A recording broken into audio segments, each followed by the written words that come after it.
Guys, check nyo to guys. Oh. I can't believe guys that after 10 years ng release nitong phone na to, iPhone 6s guys, may update pa rin siya as of now. Yan o guys. iPhone 6s yan guys. Available updates pa rin hanggang ngayon after 10 years guys.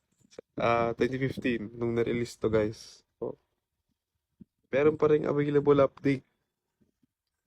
Yan no. Grabe. Guys. Wala akong alam sigurong Android na kaya tumagal or umabot ng ganitong klaseng support. No, ewan ko ba't merong update ngayon ng iPhone 6s. Nag-release ang Apple ng update sa kanila, no. So sa isa kong phone din, iOS 18 meron din eh. Pero still guys, no, grabe to. After 10 years, meron pa rin. Grabe guys, so solid na solid talaga. iPhone 6s guys, may update pa rin. Update na kayo guys.